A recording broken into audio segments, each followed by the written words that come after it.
দেখে ছবি হাসিতে লাগিল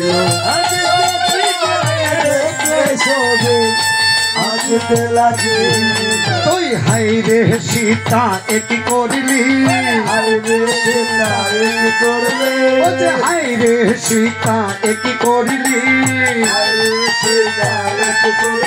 তোর ললাটে কলঙ্কের হাই রে সীতা দাগ লাগাইলি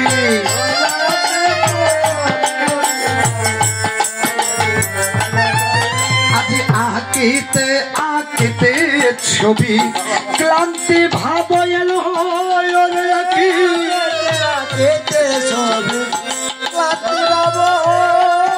আজ ছবি খানার উপর সীতা শয়ন করিল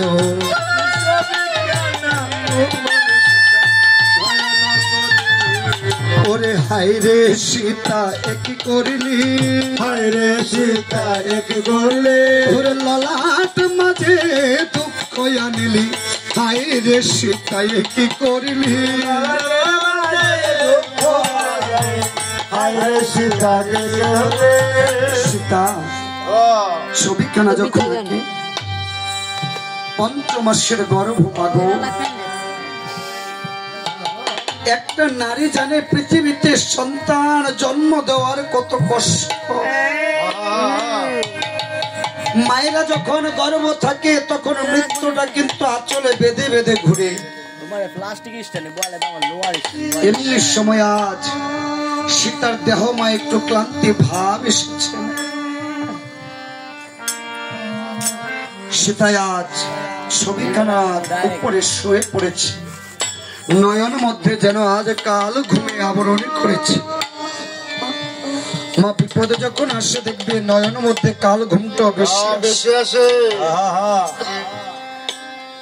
সখীগণ রেখে রেখে বলছে দেখেছি সখী সীতা এতক্ষণ কত সতীপনা দেখিয়েছে আজ মনে হয় রাবণের কথাটা মনে পড়েছে সীতা রাবণের প্রেমে অন্ধ হয়ে আজ সীতা রাবণের ছবি বুকে নিয়ে ঘুমিয়েছে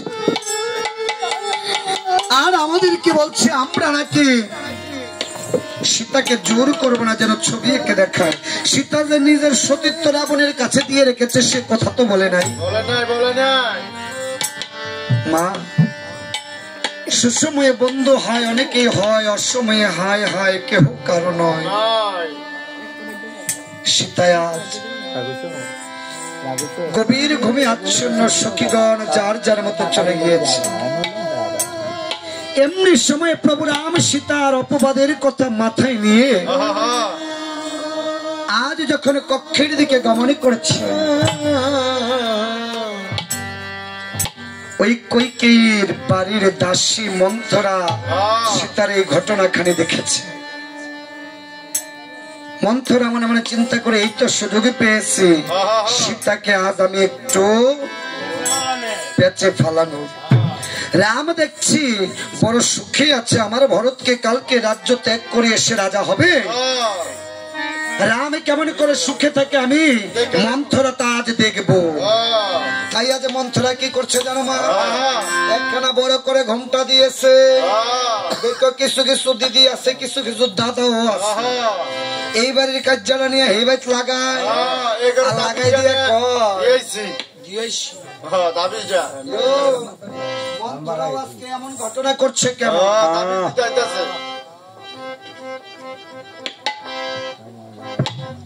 লাড়ি আছে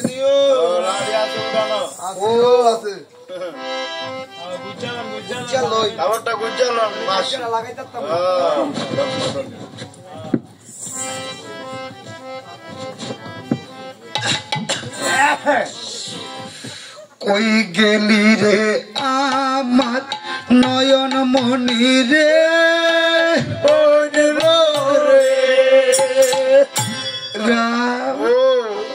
বাবা বাবা রে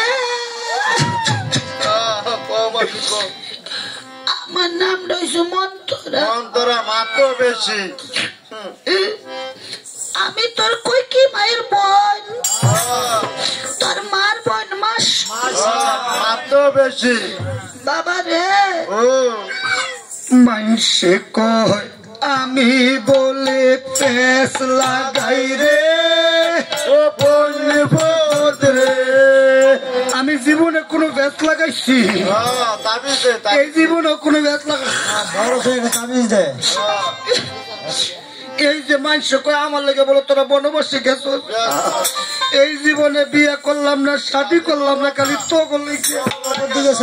যেদিন কিনা তোর বাপে ওই তো শরৎরা যায়, তোর মা কই কে রে বিয়ে করে আনছে? আমার লোকে আনছে। সেদিন তোর বাপের লোকে আমি হয়েছি। সাবানের লোকে আরে না, কই কি মার লোকে আমি আইছি। আমি যে তো গমার বোন মাসি রে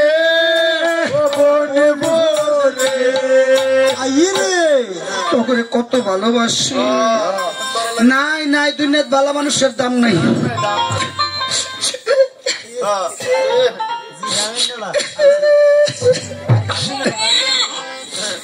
বাবা আমার তোর দিয়ে আমি আর থাকতাম না, আমি আর এই লীলা দেখতাম না।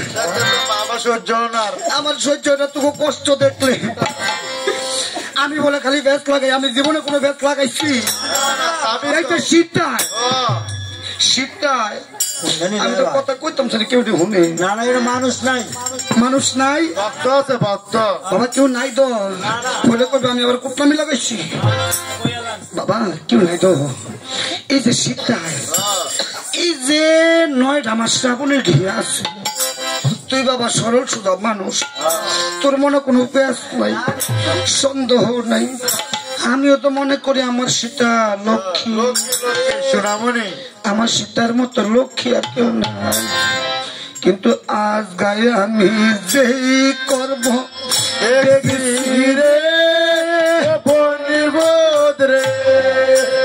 সীতায় যে রাবণের ছবি রাইকে ঘুমাইয়া রয়েছে, মনে হয় রাবণের কথা মনে পড়ছে। এই রাবণের ছবি একটা যে বুকলে ঘুমাইছে আমি কইছি কেউ আমি কইছি গতিতে এর বড় আমি বলে খালি ভেস লাগাই। দুনিয়ার মধ্যে বালা মানুষের দাম নাই রে ও বন্ধু রে। না বাবা আমি আর থাকতাম না, অযোধ্যা ছেড়ে যাম। আসলে বালা মানুষের দাম নাই, বালা মানুষের দাম নাই। ফেসবুক লাগাইছে কোনো কিছু কইস, আপনারা কেউ কিছু শুনছে, আমি যদি কেউ কাছে কিছু কই না। তাই আজ যখন এই কথা বলেছেন মন্থরা, প্রভু রাম মনে মনে চিন্তা করে আমার মাসি, ছোট থেকে তো মা, ওই মাসি আমাকে জয় রাধে। আজ অনেক ভক্ত প্রভুর চরণে করছেন অনেক দক্ষিণা দান। এই দানে যেন প্রভুর চরণে তার ভবপানে করে হিসেবে গ্রহণ করে তার সর্ব মনোবাঞ্ছা পূর্ণ করে আমার দয়াল প্রভু। জয় জয় রঘুনাথ গোসাই ব্রহ্মানন্দে হরি হরি বল হরি হরি বল বল হরি। আজ রাম যখন সীতার এই কথাখানি শুনেছে,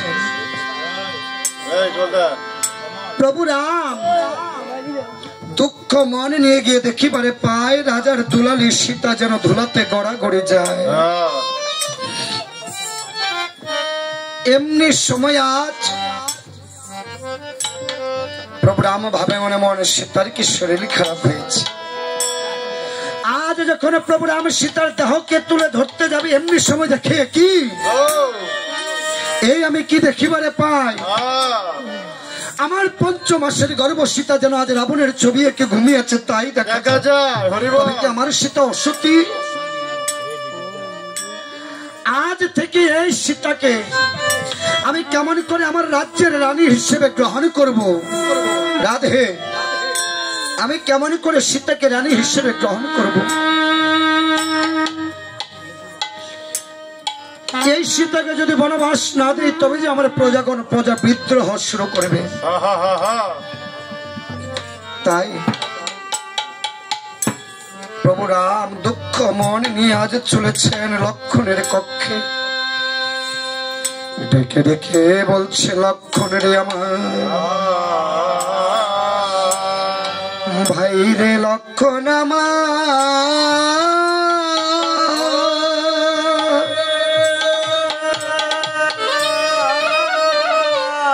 লক্ষণ রে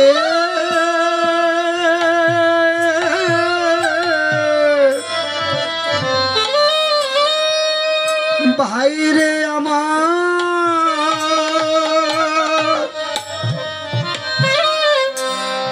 লক্ষণ ডেকে ডেকে বলছে দাদা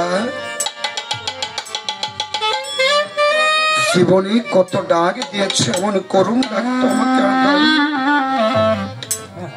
কি হয়েছে দাদা? বলছে লক্ষণ রে জীবনে তোকে কত আজ্ঞা করেছে তুই পালন করেছিস, আজ একখানা আজ্ঞা করবো পালন করবি? বলছে বলো দাদা কি সেই আজ্ঞা? বলছে আজ তোর বৌঠানের ৫ মাস ৫ আত্মা গমনে করেছে গর্ভ মধ্যে। তোর বৌঠানকে একদিনে জিজ্ঞাসা করেছিলাম শীতে তোমার গর্ভে আমার উত্তরাধিকারী বলো শীতে তুমি আমার কাছে কি চাও? শীতে আমাকে বলেছিল স্বামী গো যেই তপবনে বনবাসে ছিলাম একটি বার সেই তপবনের মুনি ঋষিদের প্রসাদ পেতে চাই। আমি বলেছিলাম শীতে মুনি ঋষিদেরকে নিয়ে আসবো। বলছে না, কারণ ওই মুনিগণ কখনো অহংকার পছন্দ করে না। মুনি সাধুগুরু বৈষ্ণবের কাছে নিজেকে পায়ে হেঁটে যেতে হয়, কারণ সাধুগুরু বৈষ্ণব কখনো অহংকারের পোশাকটা বাবা পছন্দ করে। স্বামী আমাকে একটু মুনি ঋষিদের প্রসাদ পাইতে ওই তপবনে নিয়ে যাবে। লক্ষণ আজ তোকে আমি আদেশ করছি তুই তোর বৌঠানকে নিয়ে যা, একটু তোর বৌঠানকে নিয়ে গিয়ে সে মুনি ঋষিদের একটু প্রসাদ কথা বলে বনে নিয়ে যা। বলছে দাদা এটা তো পরম আনন্দের কথা। বলছে না রে ভাই এর মধ্যেও যে আরেকটা কথা আছে লক্ষণ, তবে কথাখানি বলার পূর্বে তুই আমার সঙ্গে ত্রিসত্য অঙ্গীকারবদ্ধ হ।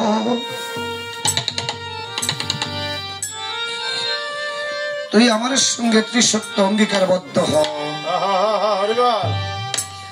লক্ষণ আমার চিন্তায় পড়ে গিয়েছে দাদা কি এমন কথা বলবে আমাকে ত্রিসত্য বলতে বলছে। বলছে দাদা তুমি তো জানো তোমার লক্ষণ জীবনে কোনোদিন তোমার কথা ফেলে না। বলো না দাদা কি হয়েছে? বলছে লক্ষণ তুই কি ত্রিসত্য অঙ্গীকারবদ্ধ হবি না লক্ষণ? তবে বলো লক্ষণ ১ সত্যি ১ সত্যি গো দাদা। বলো লক্ষণ ২ সত্যি সত্যি দাদা। বলো লক্ষণ ৩ সত্যি। না না পারবো না পারবো না। লক্ষণ বলছে দাদা আমি পারবো না। জীবনে কত কর্ম করেছি এমনটা হয়নি, কিন্তু আজ কেন যেন মনে হচ্ছে এই সত্যখানা পালন করতে গিয়ে তার চাইতে আমার মরে যাওয়া ভালো দাদা। বলো না দাদা কি আমার আজ্ঞা করবে আমার? বলছে লক্ষণ তুই কি ত্রিসত্য বলবি? বলছে হ্যাঁ গো দাদা বলবো, আমি ত্রিসত্য বলবো। তবে বল লক্ষণ ৩ সত্যি। ৩ সত্যি গো দাদা। বলেছিস লক্ষণ? ত্রিসত্যি বলেছিস লক্ষণ? যা চিরকালের মতোই আমার সীতাকে বনবাস দিয়া, চিরকালের মতোই আমার সীতাকে বনবাস দিয়া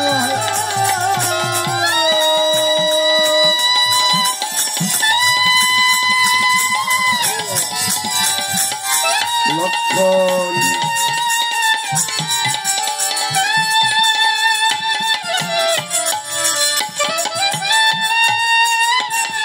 লক্ষণ ডেকে ডেকে বলছে দাদা একই আজ্ঞা আমায় তুমি করেছো দাদা। আমি সন্তান হয়ে কেমন করে মাতৃ সম সীতাকে বনবাস দেব দাদা?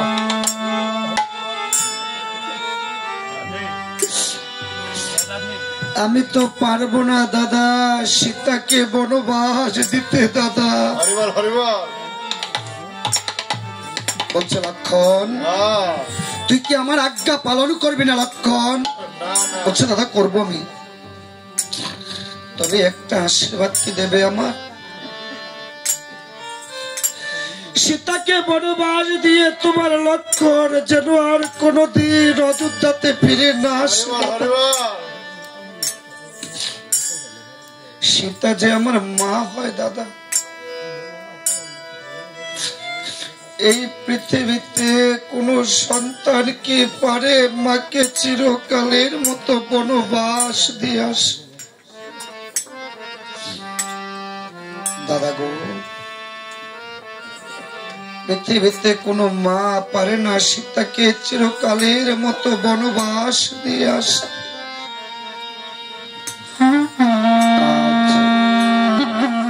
তোমার আজ্ঞা পালন করতে যাচ্ছি দাদা। আমি চিন্তা করছি কেমন করে আমার মাকে বলবো আমি যে তোমায় বনবাস দিতে যাচ্ছি।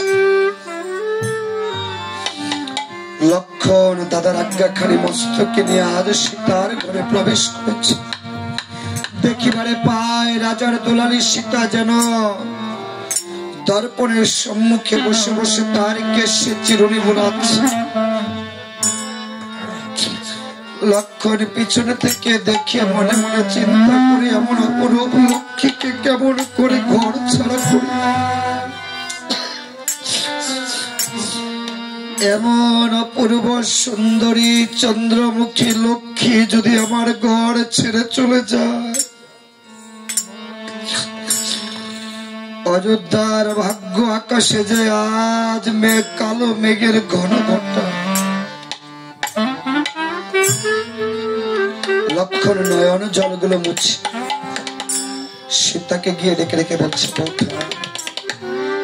বৌঠা তুমি নাকি দাদার কাছে বনবাসীর প্রসাদ পেতে চেয়েছো মনে রেখে। বলছে হ্যাঁ রে লক্ষণ, চলো চলো বৌঠা, দাদা বলেছে আজ তোমাকে নিয়ে আমি বনে যেতে গিয়ে মুনি ঋষিদের প্রসাদ দিতে। বলছে লক্ষণ তোর দাদা আমাকে বলেছে এই কথা, তবে লক্ষণ আমাকে বিন্দু মাত্র সময় দিবি ভাই, কারণ ওই বনে যদি যেতে হয় মুনি ঋষিদের প্রসাদে পেতে গেলে এই রাজকীয় বেশটা ধরে যাওয়া যাবে না, কারণ আমি যাব মুনি ঋষিদের প্রসাদে পেতে, তারা পরম বৈষ্ণব গৃহত্যাগী সন্ন্যাসী। তাদের কাছে যেতে গেলে এই স্বর্ণ অলঙ্কার রাজ পোশাকে খুলে আমাকে যে গেরুয়া বসন পড়তে হবে। তাই বাড়িওয়ালারা বলেছিল একটা বরণ রেখেছে, তাই সীতাকে সেই বরণখানা দান করে। সীতা বলছে লক্ষণের এই পৃথিবীতে কখনো সাধুগুরু বৈষ্ণবের সম্মুখে অহংকার ভাব নিয়ে যাবে না লক্ষণ, কারণ কিঞ্চিত মাত্র প্রসাদ যদি ভাগ্যে থাকে তবেই পাওয়া যায়, আর প্রসাদ খানি পেতে গেলে অহংকার শূন্য দেহ হয়ে কাঙ্গাল বেশ ধরে যেতে হয়। লক্ষণ রে, তবে আমি আজ কাঙ্গাল বেশ ধারণ করে যাব।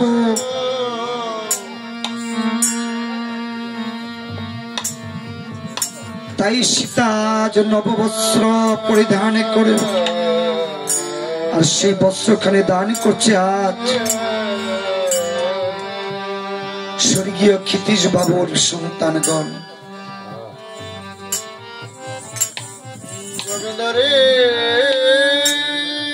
এত সন্তানমূলক দক্ষিণ বস্ত্রায় নম, বস্ত্রায় নম, বস্ত্রায় নম, এতে গন্ধ পুষ্পে বস্ত্রায় নম, এতে গন্ধ পুষ্পে এত অধিপত দেবায় শ্রী বিষ্ণুবে নম, ঈশ্বর সম্প্রদানে শ্রী রাম সীতা যোগলায় নম।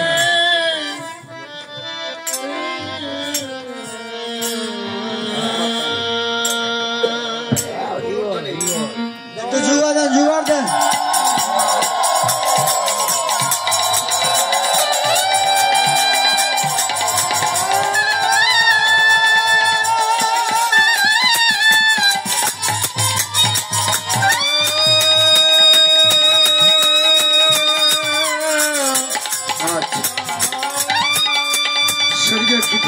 কন্যা পুত্র সকলে মিলে করেছেন প্রভুর চলে বস্ত্রদান।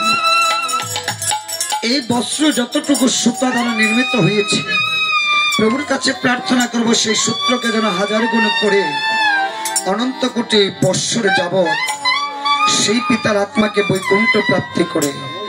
আজ প্রভুর কাছে সকলে মিলে এই প্রার্থনা করব। জয় জয় রঘুনাথ গোসাই ব্রহ্মানন্দে হরি হরি বলান হরি হরি বল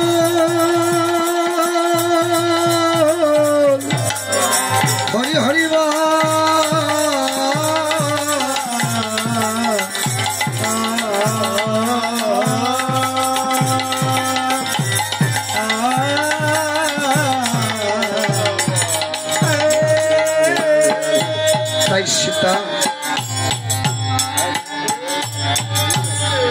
আজ সকল বৎসর ত্যাগ করে একখানা গেরুয়া বস্ত্র পড়েছে।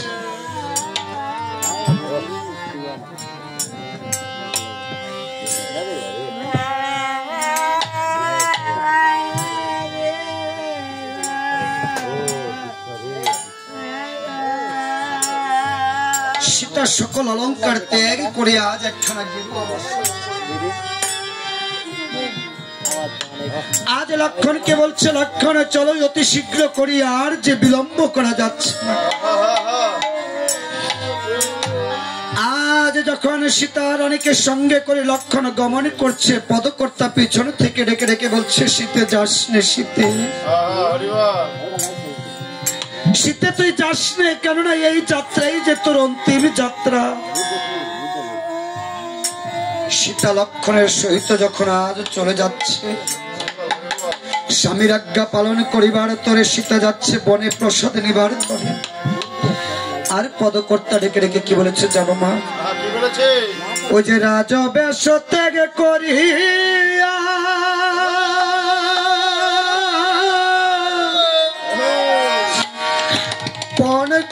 পঞ্চমাসের গর্ভ লইয়া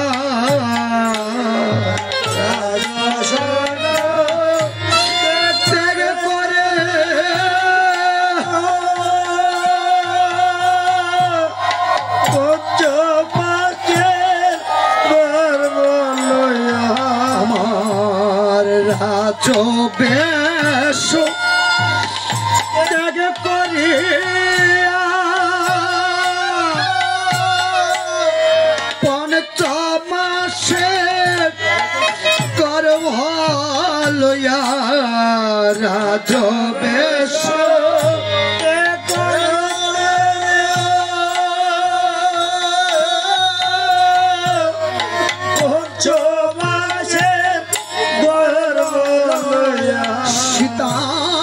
স্বামীর কাছে দোষী হইয়া, স্বামীর কাছে দোষী হইয়া, স্বামীর কাছে দোষী হইয়া আবার বনবাসে গেল জনমধু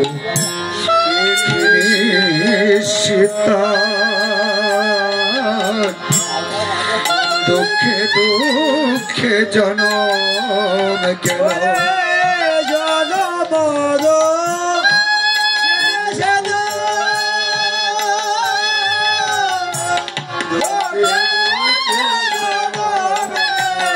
আমার রাজার দুলালি সীতা, রাজার দুলালি সীতা, আমার রাজার দুলালি সীতা,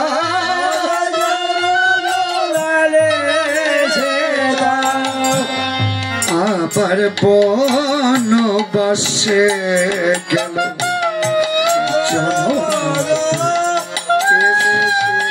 সীতা। দুঃখে দুঃখে জনম গেল জনমদ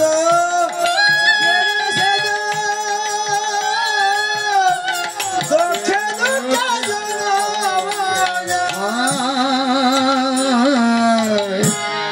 14 স্বামীর শোনে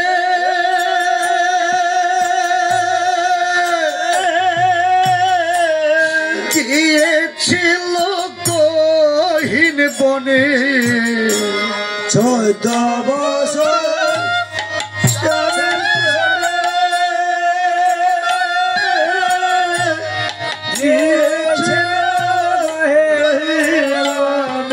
সেদিন আসিয়া লঙ্কার রাবণে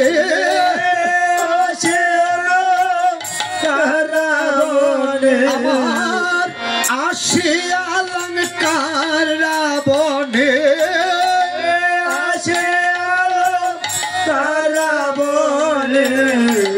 সাধু ভেষ হরে দিল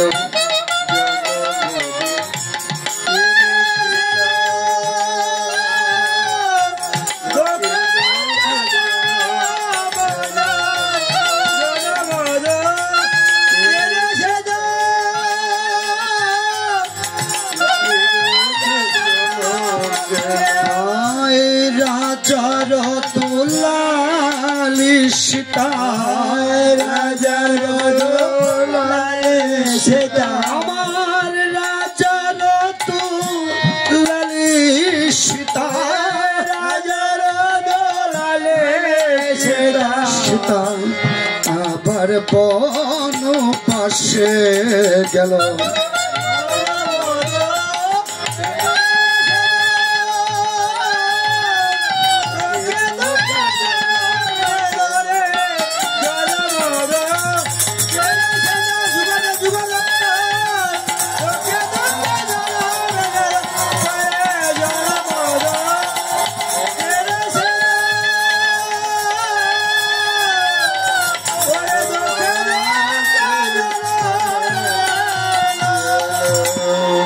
সীতা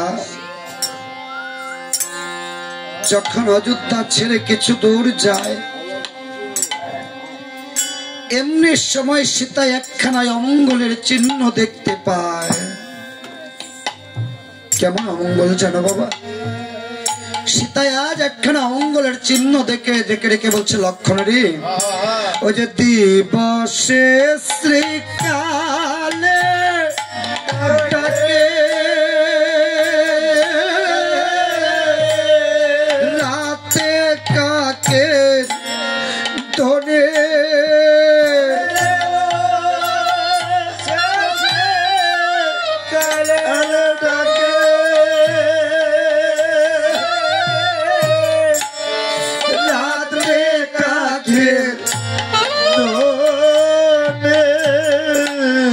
ভাড় ভাঙ্গিয়া পথে বসে কাঁদিছে গোয়ালি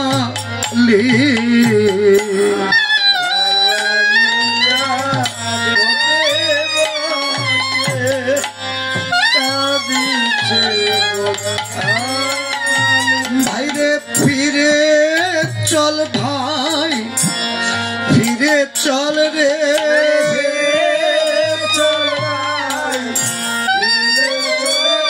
আমি আর যাব না লক্ষণ তপবনে ফিরে চল ভাই ফিরে চল রে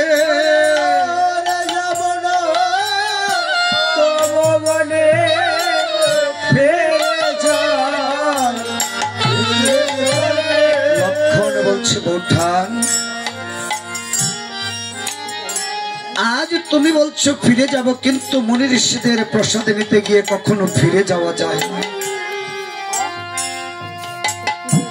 বৌঠান চলোই আমরা প্রসাদখানা নিয়ে আসি। বৌঠান কিছু দূরে গিয়ে সীতা বলছে লক্ষণ রে মা অল্প সময়ের জন্য যাবেন না। সীতার বনবাস কিন্তু শেষ হয়নি। লক্ষণ রে আমার যে বিন্দু মাত্র জল তেষ্টা পেয়েছে আমাকে একটু জল খাওয়াবে।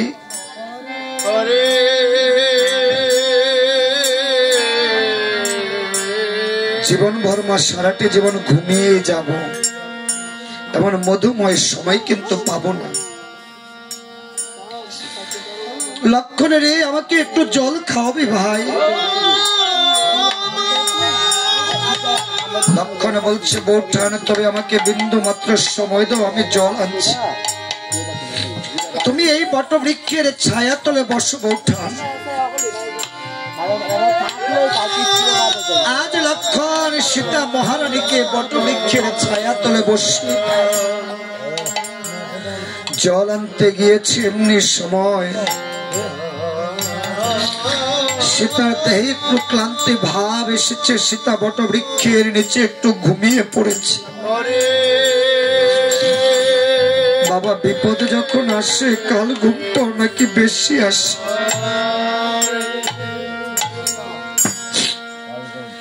সীতা আজ ঘুমিয়ে পড়েছে। লক্ষণ জল নিয়ে এসে দেখে সীতা গভীর ঘুমে আচ্ছন্ন। লক্ষণ মনে মনে চিন্তা করে, এই তো আমার সুবর্ণ সময়।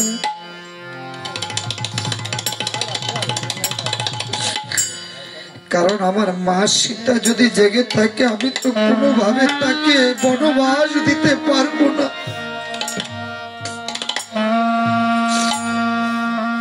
লক্ষণ সীতার চরণে প্রণাম করে জলের জায়গাটা রেখে গিয়েছে।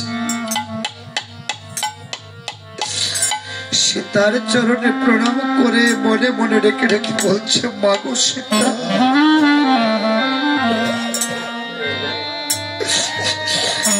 এই পৃথিবীতে আমি মনে হয় প্রথম সন্তান। মাতৃরূপে সীতাকে আমি আজ চিরকালের মতো বনবাস দিয়ে যাচ্ছি।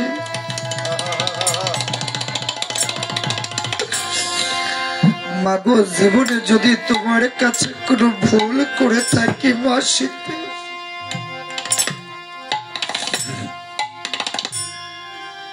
আমাকে ক্ষমা করে দিও মা।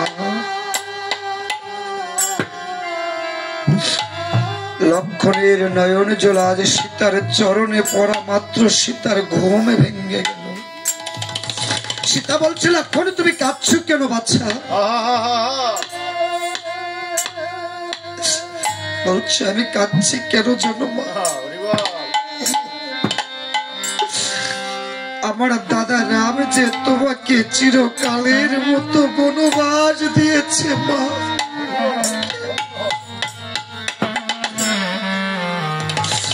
মাগো, সীতা বলছে, কি বলছিস লক্ষণ? কেন রে লক্ষণ? বলছে, তুমি নাকি অসত্য, প্রজাদের কথায় তোমাকে বনবাস দিয়েছে। বলছে, তোর দাদা না আমাকে অগ্নি পরীক্ষা দিয়ে এনেছে। বলছে, মা, আমাকে দাদা আজ্ঞা করেছে, তুমি কি আমাকে বিদায় দেবে মা? সীতা নয়ন জলখানা ছেড়ে দিয়েছে। লক্ষণ ডেকে ডেকে বলেছে, মাগো,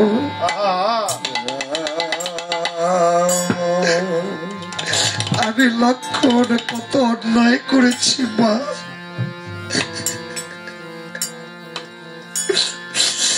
জানি না মার কোনদিন তোমাকে দেখতে পাবো কিনা।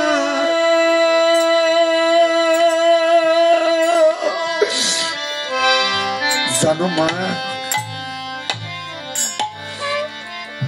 এই পৃথিবীতে একটা সন্তানের সবচাইতে কষ্টের সময় কখন?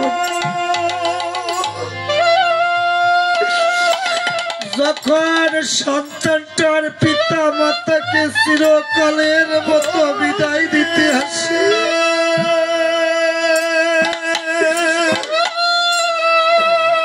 এই সময়ের চাইতে সন্তানের আর কোন দুঃখের সময় হয় না।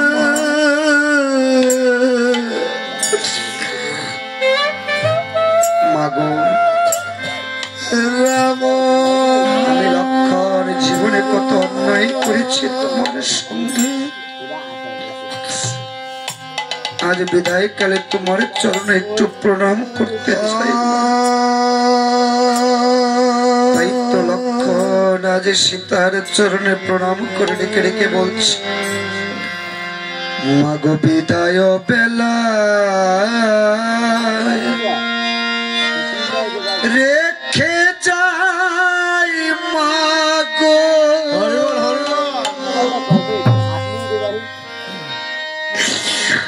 ব্যথা ভরা আখি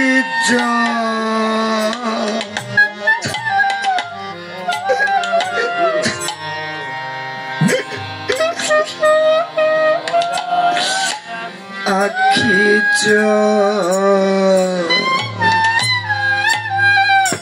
বিদায় বেলা এই পিতার পুত্র বধূ কন্যা নাতি নাত করে সকলে একটু আসরে প্রণাম করি।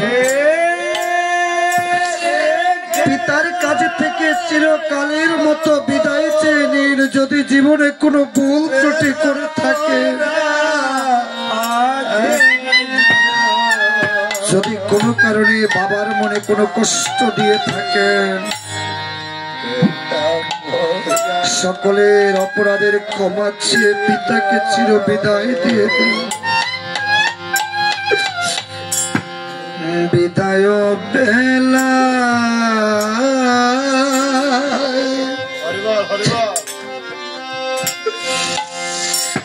রেখে যাই মাগো ব্যথা ভরা আখি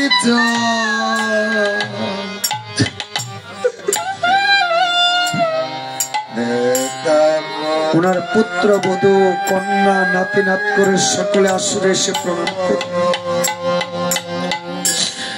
জানি না জীবনে কবে হবে দেখা, জানি না জীবনে কবে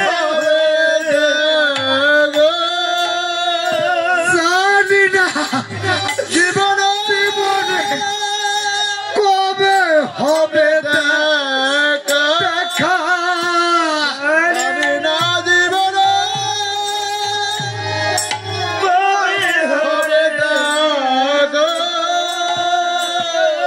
কি মুছাবে আখি মাগো ব্যথা ভরা আখি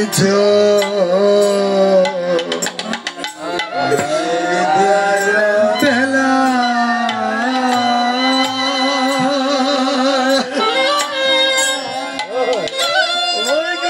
রেখে যাই মাগো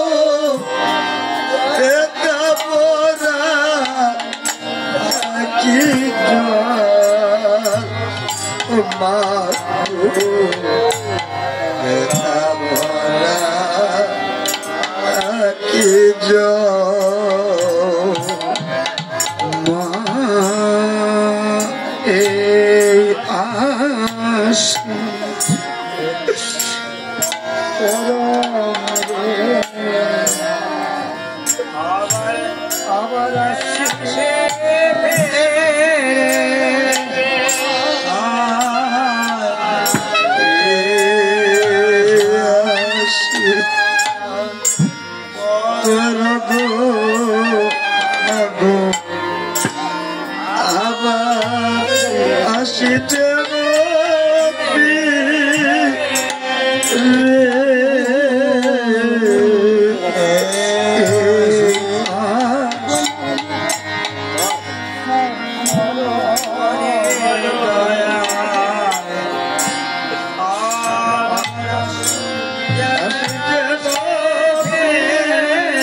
বেতা ভরা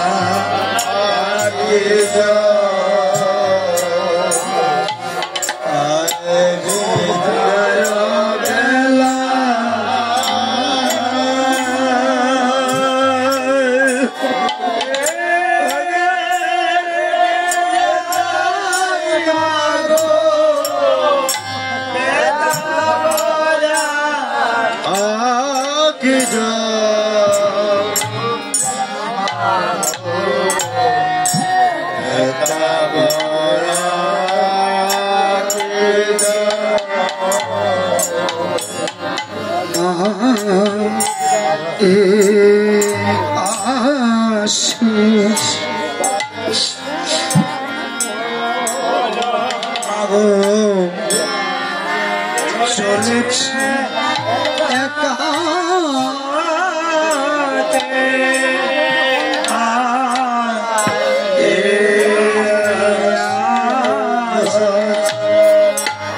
করগো মাগো চলেছি একা পথে মা এয়া করগো চলেছি একা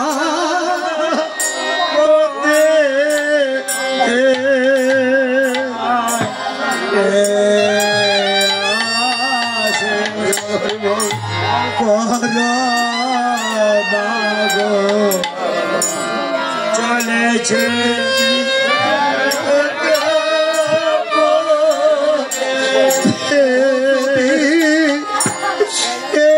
জনমে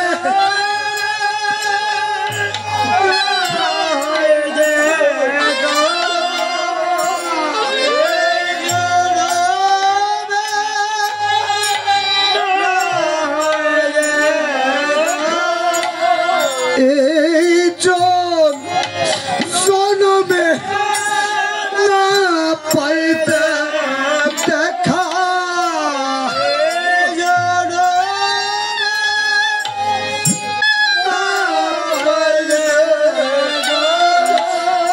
পরকালে যেন পাই ব্যথারা আখি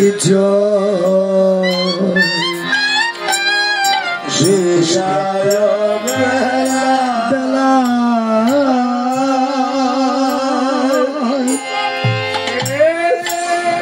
রেখে যায় মাগো বেতা ভরা আখি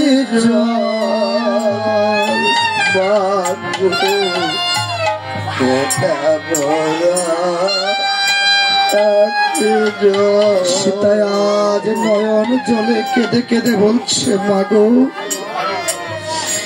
লক্ষণ রে এই পৃথিবীতে আজ আমার বলতে কেহ রইল হরিবল হরিবল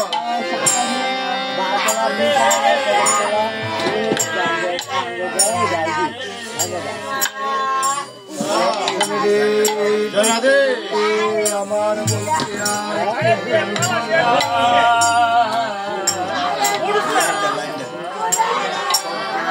লক্ষণ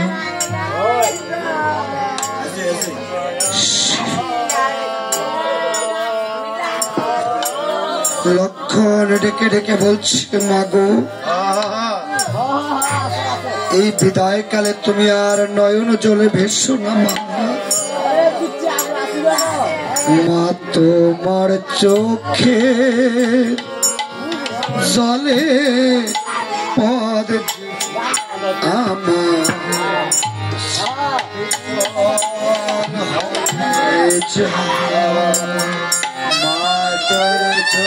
চোখে জলে পদে মাগো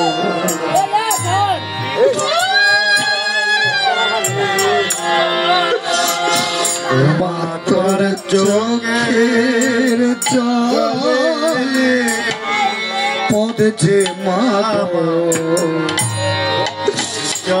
চল হয়ে যায় চোখে জলে পড়ে আমার জল হয়ে যায়। ও মাগো এমনি করে মা আর কে তো না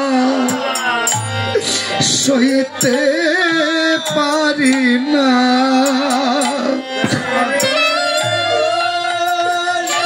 করে আর কে না সইতে পারি না মাগো এমনি করে তুমি আর কে তো না সইতে পারি না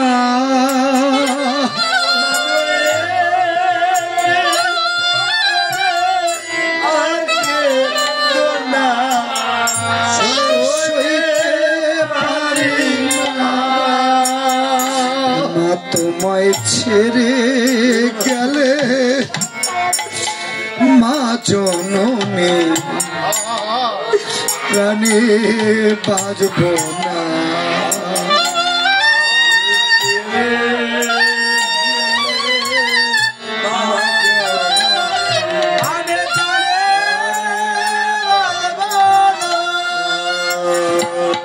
আর কেদো না গো মা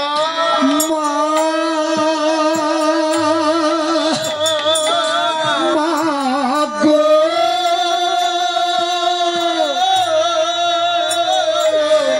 মা গো আর কেদো না গো মা আর কেদো না মা তোমার চোখের জলে পদ যে মাগো পিছল হয়ে যায় চোখের জলে পিছল ওই যে বকল চাপা ডাকেছে মাগো আইরে ফিরে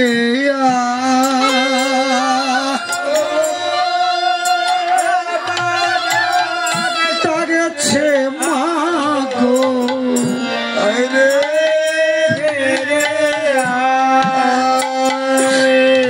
কত বকল চাপা ডাকেছে মাগো আই মা ফিরে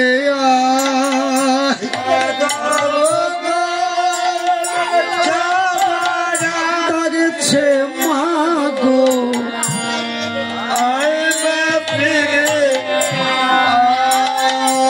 তোমায় ছেড়ে গেলে মা জননী প্রাণে বাজব না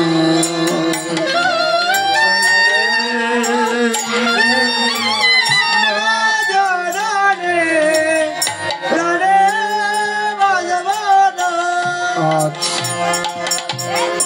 লক্ষণ সীতাকে বনে দিয়ে চলে যাচ্ছে এমনি সময় আজ সীতা রেখে রেখে বলছে ওরে বিধাতা এই সীতার ললাটে তুই কি লিখেছিস বিধাতা পৃথিবীতে আমার এই তপবনে মাও নাই রে বাপু নাই রে নাই রে জুড়ের ভাই আমার সীতা সীতা বলে ডাকবে আমার যে কেহ নাই তাই সীতা বিধাতাকে বলছে বিধাতা রে সীতার ললাট লিখেছিস, একটু সুখ দিতে পারলি না? অদারুণ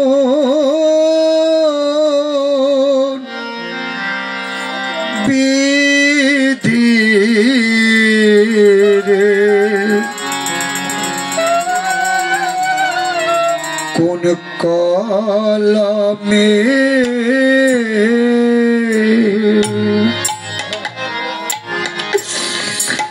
লিখলি রে বিধি সীতা পুরা কপালে?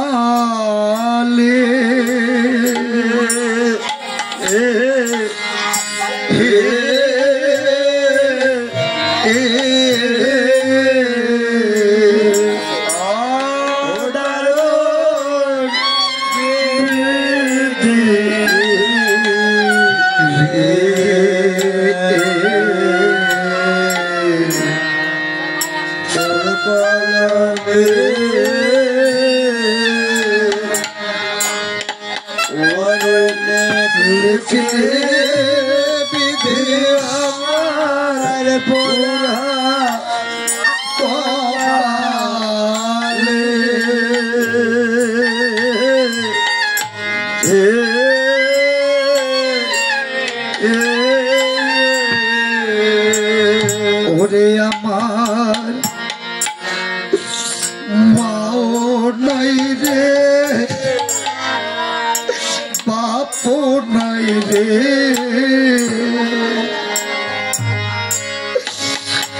আমার কে বাতালা করে রে তারো বিধি?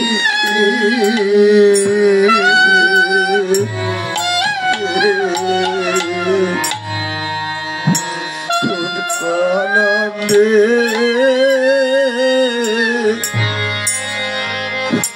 তুই লিখলি বিধি আমার পুরা কপালে?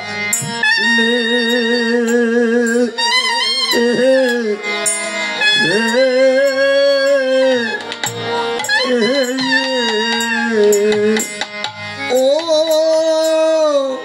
দাসন বিধি রে,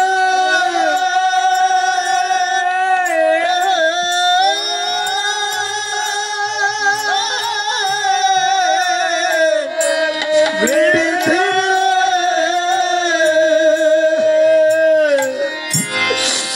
থাকতো যদি আমার জোরের বাইরে, তালাশ করতো মুরে।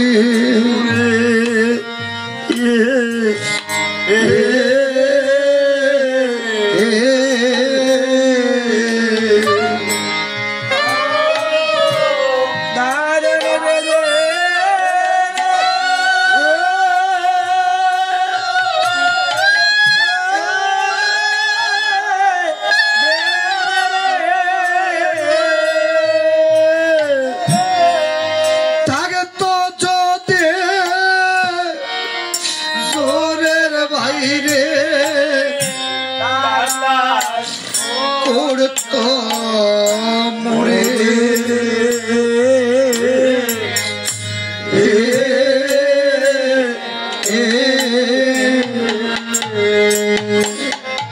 আমার ভাইও নাই রে, বান্ধব নাই রে, আমায় সীতা সীতা ডাকবে রে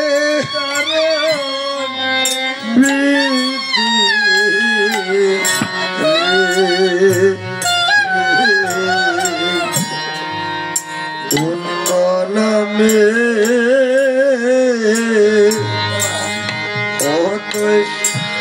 লেখলে রে বেধে আমার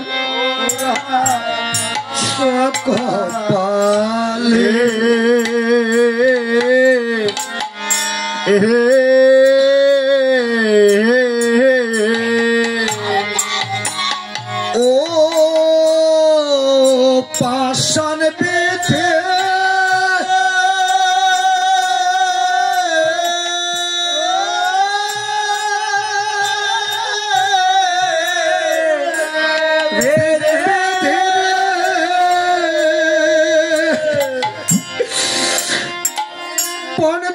বনবাসের গর্ভ সীতায় আমি ঘুরি বনে বনে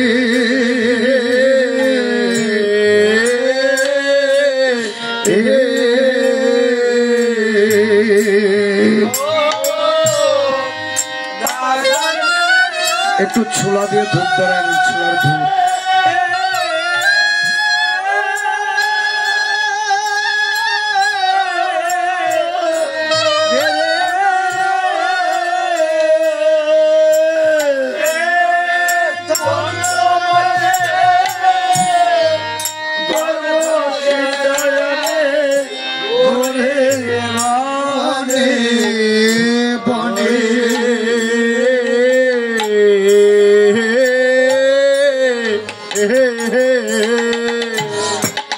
ওরে আমার মাও নাই রে, বাপও নাই রে, আবার কে বাতালা লইব রে বিধি।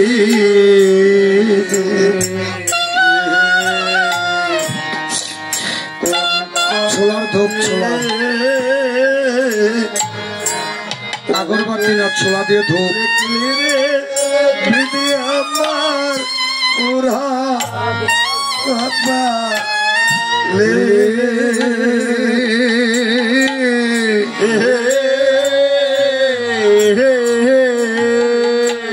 সীতায় আজ বনবাসী এসে চিৎকার করে ডাকছে, ওগো তোমরা কেউ আছো?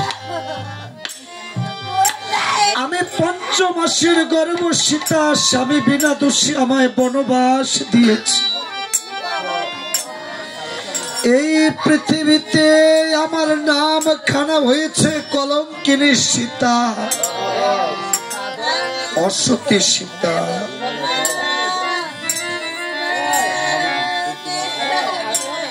ওরে যমুনে, যমুনে তুইও তো নারী, আমিও তো নারী। এই পৃথিবীতে নারীর বেদনা তো নারী বুঝে, এছাড়া কেউ বুঝে না। আমাদেরকে যমুনে তোর ভেতরে একটু ঠাঁই দিবি। সীতায় আজ অসত্য অপবাদ মাথায় নিয়ে আত্মহত্যা করতে চায়। বাল্মীকি মনে পিছনে থেকে ডেকে ডেকে বলছে, কে গো মা? আমার তপবনে এসে একটা সত্যি নারী কেমন করে মৃত্যুবরণ করবে তুমি কি জানো না? আত্মহত্যা মহাপাপ। আবার দেখে মনে হচ্ছে তুমি গর্ভবতী নারী। কেবা তোমার পিতা, কেবা তোমার মাতা, কি কারণে এসেছো এই তপবনে একটিবার খুলে বলবি আমায়। সীতা ডেকে ডেকে বলছে, পিতা গো আমার পরিচয় জানবে, তবে শুনো দিয়ে মন। হায় রে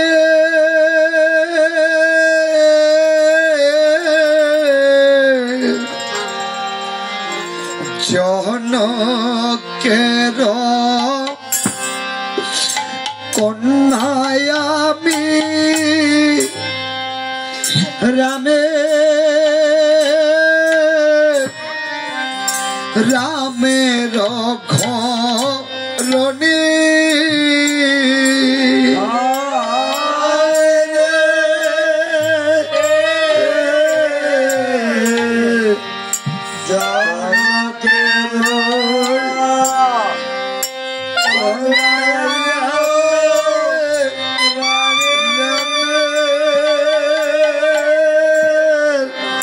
রামের ঘরণে। ওই যে স্বামী আমার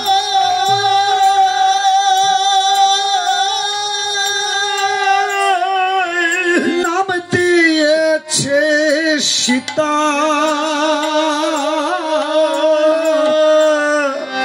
সীতা কলঙ্কিনী।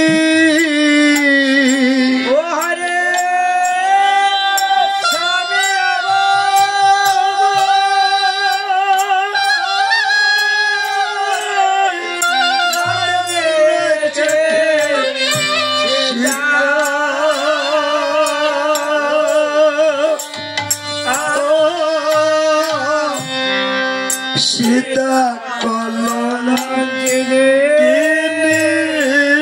হায় রে রাজার দু লালি ছিলাম রাজা রাজার দোহিতা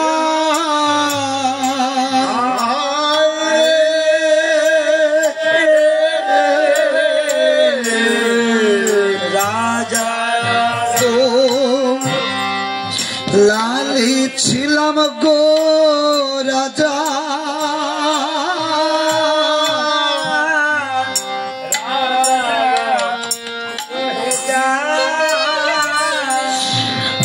ওই যে স্বামী আমার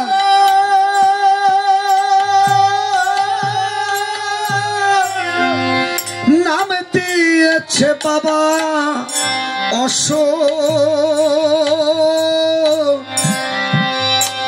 অসতী সীতা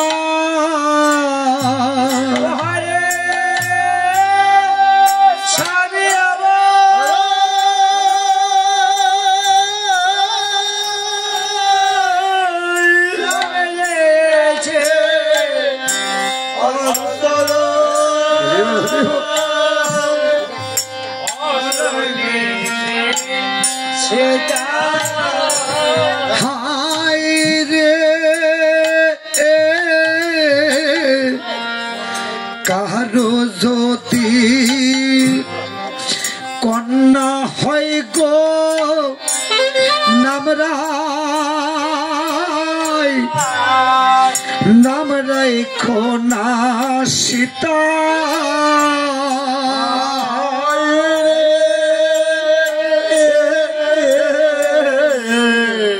কারো যদি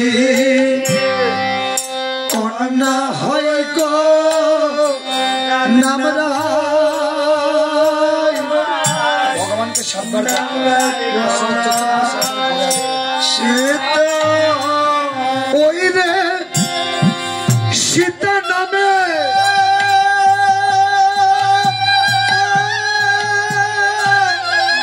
কতই দুঃখ লেখা লেখা সে বিধাতা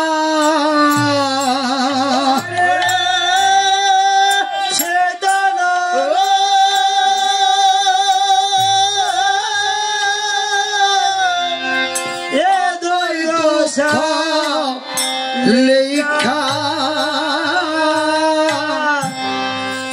লেখা সে বিধাতা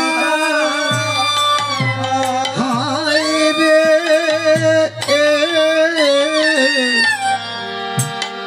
বাড়ির শোভা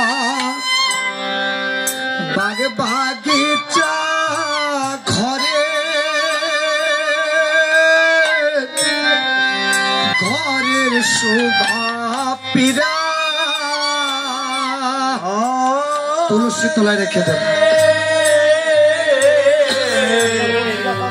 বাহারির শোভা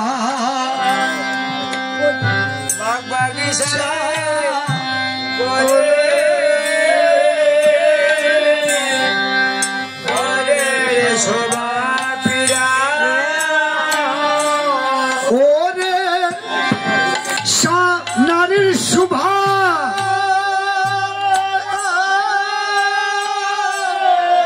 শঙ্খ সিঁদুর দয়রা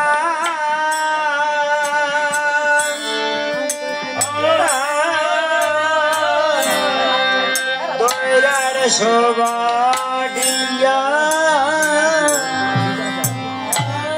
আজ সীতা যখন এই কথা বলেছে বাল্মীকি ডেকে ডেকে বলেছেন তুমি বুঝি রাজার দহিতা সীতা দশরথের পুত্রবধূ জনকের নন্দিনী রামের ঘরণী বাল্মীকি মনে মনে চিন্তা করে আমি তো জানি মা তুমি একদিন এই তপবনে বনবাস করবে তাই তো তোমার জন্য আমি একটা সুন্দর করে কুটির নির্মাণ করে রেখেছি বাল্মীকি ডেকে বলছে আয় মা। কে বলেছে তোর কেহ নেই? এই পৃথিবীতে যদি কেহ না থাকে মা, একমাত্র ভগবান। তার চরণে ঠাঁই নাও, দেখবে সে কিন্তু সদা সর্বদা ছায়া দিয়ে রাখে। তাই শীতের আজ থেকে তোকে আমি পিতৃরূপে আমার গৃহে দেব ঠাঁই। কে বলেছে তোর কেহ নাই? আজ সীতারে রেখে বলছে পিতা গো, ছিলাম রাজরানী, হয়েছি বনের ভিখারি। আজ তোমার সঙ্গে নগরে যে কিঞ্চিত মাত্র ভিক্ষা দেবে আমি খেয়ে নেব। আমার আর রাজ বেশ থাকলো না পিতা। সীতাই আজ বনবাসে এসে ওই বাল্মীকি মুনির সঙ্গে আজ সীতা তার কুটির মধ্যে বনবাস